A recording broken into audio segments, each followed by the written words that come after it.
डोकेदुखी, गुडघे सुजणे, कंबर पाठ मान दुखणे, मणक्याची चकती सरकणे, झीज होणे, हातापायांना मुंग्या येणे, संधिवात, आमवात, फ्रोझन शोल्डर किंवा पॅरालिसिस या सगळ्या वेदनांवर आता आयुर्वेदिक उपाय. विजयी भव आयुर्वेद. गुडघे व मणक्यांच्या विकारावर विशेष आयुर्वेदिक उपचार केंद्र. नेवरी, तालुका कडेगाव, जिल्हा सांगली. पुणे त्रिमूर्ती चौक, धनकवडी. मुंबई दादर पश्चिम. आजच संपर्क करा.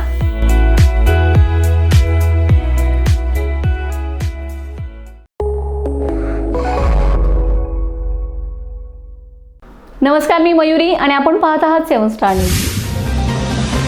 कर्जमाफीबाबत बच्चू कडू सरकारवर चांगलेच तापलेत. लवकर सरसकट कर्जमाफीचा निर्णय घ्या, नाहीतर 1 जुलै रोजी पूर्ण महाराष्ट्रभर रेल्वे जाम करण्याचा इशारा दिलाय.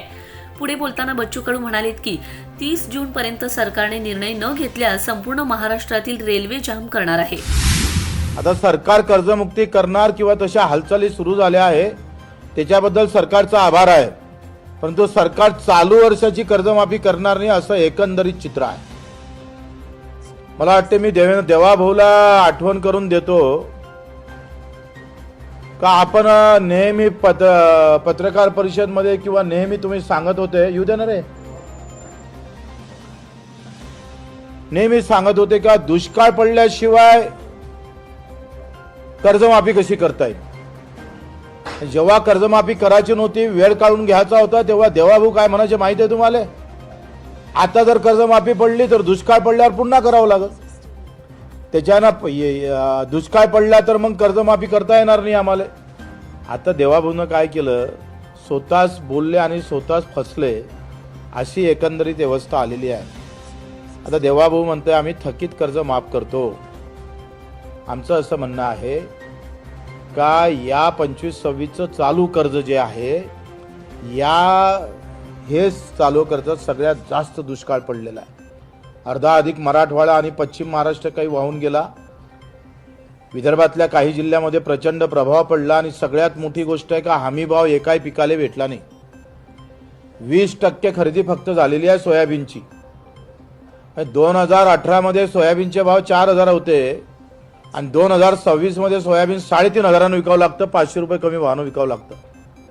ही शेतकऱ्याची तरक्ती आहे. आजही कापूस खरेदी केंद्र बंद केले. मधात काय झालं, कापसाचे भाव फक्त 500 वाढले. जसे कापसाचे भाव वाढले तसे खरेदी केंद्र सरकारनं बंद पडून ठेवले. पुन्हा कापसाचे भाव 1000 रुपयानं कमी झाले, कारण जे डील केली अमेरिकेची त्याच्यामुळे जो प्रभाव पडला तो शेतीमालावर प्रचंड पडला. तुरीचे भाव कमी झाले, कापसाचे भाव कमी झाले, सोयाबीनचे भाव कमी झालेले आहे आणि अजून कापूस केंद्र सुरू केले नाही. त्याच्यामुळे या वर्षामध्ये सगळ्यात जास्त हमी भाव न भेटणारं वर्ष म्हणजे हे वर्ष ठरलेलं आहे. एका इकडे दुष्काळाचं वर्ष हे वर्ष झालं आणि हमी भाव न भेटणारं वर्ष सुद्धा हे वर्ष झाल्यामुळं चालू वर्षाची कर्जमाफी सरकारला करावं लागल.